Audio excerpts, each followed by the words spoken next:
We're in deep discussions with Russia and Ukraine, and I would say it's going well, but it's a situation we should have never had to even think about.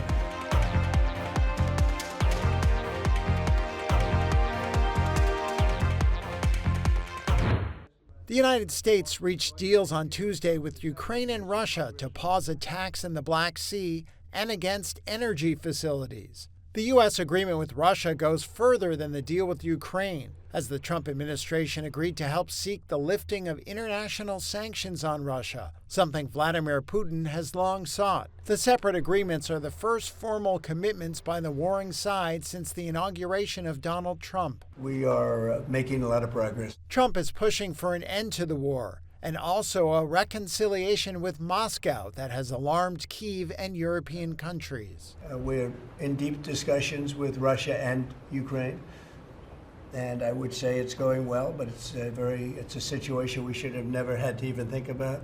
Should have never happened. The Kremlin said the Black Sea agreements would not come into effect unless links between some Russian banks and the international financial system were restored. Ukrainian President Vladimir Zelenskyy said this was untrue and that there was no requirement of sanctions relief for the deals to come into force. But Trump told reporters his team was considering the conditions Moscow laid out. They will be looking at them, and we're thinking about all of them right now. There are about 5 or 6 conditions.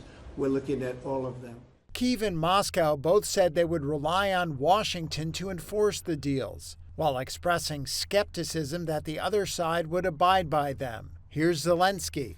I believe that there are a million questions. I honestly believe so myself. There will be millions of questions and details. But as of today, it sounds like this. Every side, Ukraine and Russia, doesn't use weapons against the energy system of the other side. And here's what Russian Foreign Minister Sergei Lavrov had to say. We will need clear guarantees. And there may be guarantees taking into account the sad experience of agreements with Kyiv.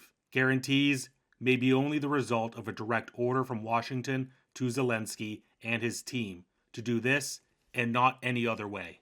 Zelenskyy said the truce agreements would take effect immediately and that if Russia violated them, he would ask Trump to impose additional sanctions on Moscow and provide more weapons for Ukraine. The Kremlin said the pause in attacks on energy would last for 30 days from March 18th, when Putin first discussed it with Trump. Ukraine had said last week that it would accept such a pause only after a formal agreement. So we've made a lot of progress on 2 fronts, on both sections that we call them. We call them sections, but they're much more than that. Russia, Ukraine, and also the Middle East. And we'll see what happens. We're in deep discussions with Russia and Ukraine, and I would say it's going well, but it's a situation we should have never had to even think about. Should have never happened. And on the Middle East, that's been going on for a lot of years. Centuries and centuries, it just keeps going. And we are making a lot of progress, so that's all I can report. But some very, very big talks are going and detailed talks are going on right now on both fronts. The ceasefire agreement that was brokered today allows for third-party countries to help implement the agreement. What does that look like and who's going to be involved? The ceasefire agreement? Yes, the maritime ceasefire agreement between Russia and Ukraine.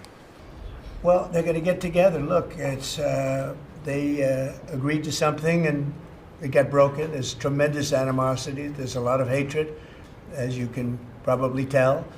And it allows for people to get together, mediate it, arbitrate it, and see if we can get it stopped. And I think it will. That'll get stopped.